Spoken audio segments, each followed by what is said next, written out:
Good damn morning, Americans. Jericho Green here with you once again. Get over to jerichogreen.net. All my videos brand new, exclusive access for members, $3.99 a month. Do that. Now, the future of America is looking worse every day. Those who are observant can see that something bad is going to happen soon. If it does, are you prepared?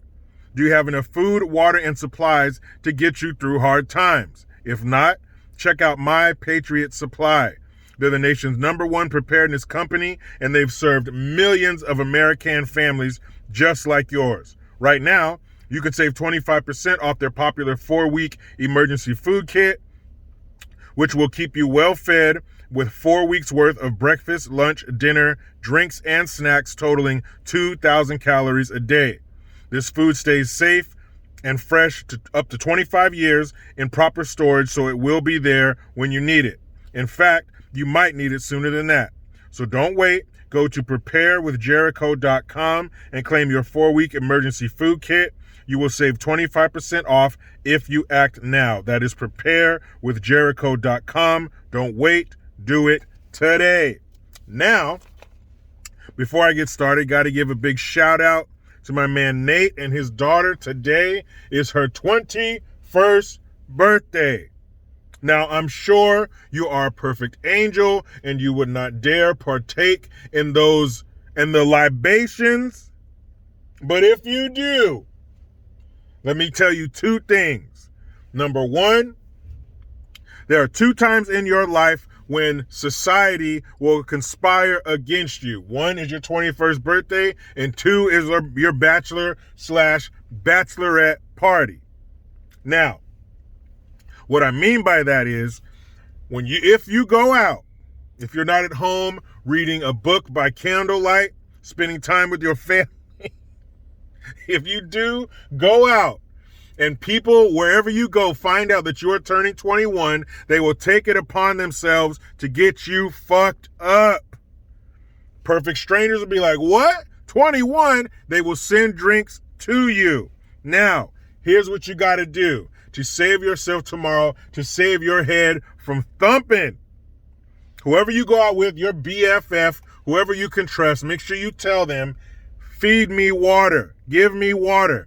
Every drink or every 2 drinks, make sure you drink some water. It'll dilute all that alcohol. It'll dilute all that damn sugar. And when you open your eyes tomorrow morning, you will not wish for death. Because hangovers are no bullshit. Forget waterboarding terrorists. Get a hangover in a pill form. Have them take that shit. They'll tell you whatever you want to know. All right? And when you go out, whether you're a bachelor or a bachelorette, the general public wants to see you wasted. All right? And remember, here's the second thing. You will be 21 and over for the rest of your life. Pace yourself. You will get to do this over and over again. So many times, young people try to do all their drinking in one night. It's all right. You're going to be like this for the rest of your life. Pace yourself. Drink water. Happy birthday. So, Chicago, gang members, I've said before, in Chicago, a.k.a. America's shooting range. And they're just coming off of a 60-shot, 7-dead weekend. So in Chicago, I've said this before, if you have a hankering for murder, if you want to murder somebody and you don't want to go to jail, you don't want to go to prison, Chicago is your place because they have a 17% clearance rate. And that is not because of shoddy police work. It's because of the I'm not going to say shit policy in the hood where most of these murders take place. So if you find you a nice quiet little spot where nobody wants to talk to the police, get your murder on. So that's how it used to be. Now, Mayor Splinter, no, that's not her name. The sloth from Ice Age, no, that's not it. Mayor, get my hair done, but you can't during the pandemic because I gotta look good. Well, that didn't work. Lightfoot, that's right. Lori Lightfoot, that's right. That's the name. My bad, guys. Lori Lightfoot, mayor of America's shooting range, aka Chicago. So, and shout out to people in the Chicago homicide department, in the police department. They hooked me up with some good gear. I appreciate it. I wear that shit all the time. I know they're working hard, but unfortunately you have a mayor working hard against you. But it's over, all right? All that stuff is over. Now Mayor Lightweight has finally gotten serious. Here's what she's going to do. She decided that she is going to have a city ordinance that says they can sue the gangs. That's right, on some RICO shit. She's saying that they want to go after gang members, after their money, after their property, anything that they've got with their laundered money, their gang money, their dope money, their human trafficking money, their prostitution money, whatever. Their ill-gotten gains, she wants to go after it. But there's a couple problems, but the main problem is color. Now, of course, I don't mean the color of your skin. That shit's ridiculous. That's not important. But what is important is the color green. Money, cash, Skrilla, dinero, cheese, ducats, bank, whatever you want to call it, money. That's all that matters. So if these gang members have enough money, these gang leaders, that's who she's going after, these gang leaders, if they have enough money, that means they're going to have a good enough legal team, which means you ain't going to be able to do shit. Now, dummies like her will have you believe that if you get in the justice system and you're too low on the color chart, you're fucked. That's a lie. You got enough money, you'll be all right. I don't give a damn what you did. I don't care if you got the hooker in one hand and a bloody knife in the other and they got you on tape. You got enough money, all of a sudden, all that shit's going to disappear. But instead of throwing the book at these clowns, because it's taking too damn long for the family to repair itself. So instead of throwing the book at these clowns and putting them under the jail and prosecuting them to the fullest extent of the law, nah, that's all right. We're not going to do that. We're going to throw lightweight sentences at them, or we're going to let them out. No bail, no cash bail. They were the first state to do that, Illinois. So you're letting them out, or you're not prosecuting them, you're dropping the charges, or you're giving them some weak-ass sentence if they do get prosecuted. Yeah, actually, that's a good idea. You out here shooting kids and shit, murdering people for no reason, you should get prostituted against your will. I'm sure we can find some nice, filthy little countries to send you to get your prostitution on. That would be a great punishment. But I don't know what this idiot expects to accomplish by suing the gangs. All right, you sue them and take all their shit. Now what? They go out and get more. And ultimately, until we fix the family, it's just going to be an endless supply of gangbangers and gang members, because that's where they come from. They come from broken homes. These gang members target them. It's too hard to get the kid that comes from a nice structured home with discipline and love and all the things that they need, because if they have what they need, they don't have to go to the streets to find it. So ultimately, that's what needs to happen. But until then, these criminals need to pay. Remember the police chief from DC, he was saying these people don't understand no patty cake bullshit. They understand hard time. So give it to them. If we learn anything from the R&B group, the old R&B group, the OJs, you got to give the people what they want. If these fools are doing shit to get long sentences, give it to them.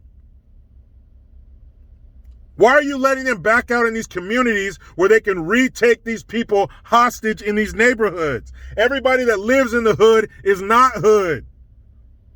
There are people there who want to raise their families and go to work and not get shot and accosted every day when they try to go somewhere. What about them? Suing the gang members? So what if they break up the gang? Now there's nothing to sue. What if they got it under their baby's name, their mama's name, their baby's mama name? Get out of here with that shit. Do you think they don't see this coming? Give them hard time. But Jericho, don't throw them away. They could be rehabilitated. We're not in the business of rehabilitation. Prisons are for punishment. So punish them. Throw them away. You're a violent ass criminal. You're shooting indiscriminately within city limits. You're murdering people. Throw them away. They are damaged. They are bad. They are defective. Get rid of them. Focus your resources on the people who want to be helped. The people who want to live a long, healthy life. Fuck those who have thrown them away and signed them over to the graveyard. Man, please suing the gang members. This ain't the mob. Idiot. People of Chicago, your mayor is not serious. The only thing she's serious about is holding on to that power. Oh, it's so racist. It's racist against me. You're the mayor of a major American city, you idiot. Anyway, speaking of idiots, let's move on to another idiot. So I saw this trailer yesterday, and I'll put a link in the description box so you can laugh/throw up about this shit. So Colin Kaepernick, Colin Slap Your Dick, a former NFL quarterback who was all right. He had a hot season, maybe a hot season and a half. I was a 49er fan. I watched him. He wasn't all that. But the 2012 season, before everybody figured him out, he was hotter than fish grease. After that, he wasn't shit. Anyway, he has a Netflix special, of course. In the beginning of the trailer, he's standing there in all black because now he's some kind of fucking revolutionary, some kind of rich revolutionary. So he's in all black with the turtleneck and the afro. Shit. Where was the afro when he was doing the McDonald's and Beats by Dre commercials? That's all I want to know. So now he's the fucking second coming of Huey P. Newton in the beginning of this shit. And so obviously it's going to be about his life. And he's going through high school, and he's talking about how when you're a kid, you're told you can be everything, but then you can be anything, but then you find out it's their rules and their world. And so it shows him being insecure about being black, and he sees a black kid in the hallway. He's like, yeah, I want to do my hair like that. So he puts his hair in like these crazy ass braids, and then the next scene he's around white people, but they don't want me to be black. They want me to be white, but I want to be black. Look, man. You're a biracial kid, and I don't understand your internal struggle wanting to belong, and you know that's too bad. But you grew up rich, all right? You grew up with some rich white people, so where this anti-whiteness comes from, I don't know, and I'd love to see how they feel about it. If they don't, if they're not against it, they're probably so damn woke that they think they did something wrong, and they shouldn't have raised him rich or some crazy bullshit in their mind. But he was raised rich. So I don't want to hear nothing about your struggles, because the only struggle I saw was you wanting to fit in. As far as white people coming down on you and oppressing you, how? If I got a house with an echo in it, I don't give a damn. Try to oppress me. I'm not.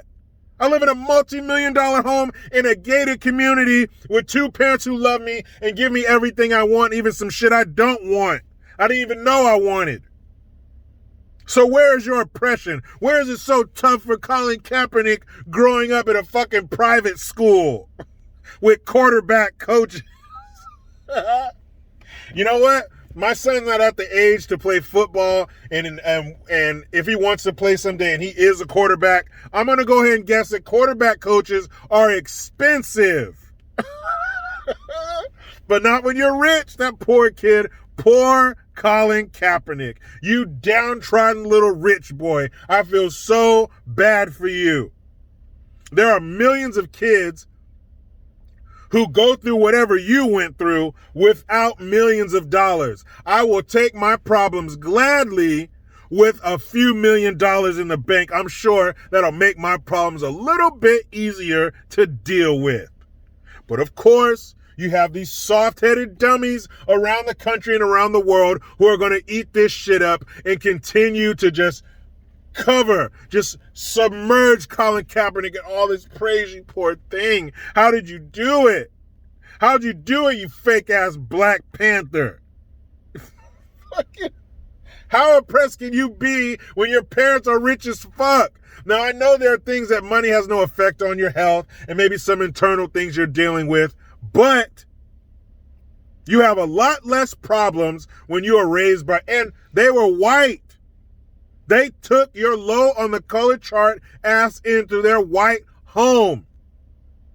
So you've experienced Forget what you tell people. Forget what you say. You've experienced the fact that not all people who are white are racist, yet you espouse this bullshit. But like I said, I'll put a link in the description box. You can see this bullshit for yourself. Now I got to go over here and wrap up my state-mandated meal period. The only good thing California's giving me. But you know how it goes. I try to be done with the left, but they just won't let me. Please subscribe. Hit that notification bell because every time it rings, a piece of shit lefty cries. Get your Jericho Green notification tone. Link in the description box. Utilize that link tree. Get over to jerichogreen.net. I am Jericho Green. Man, I'm out.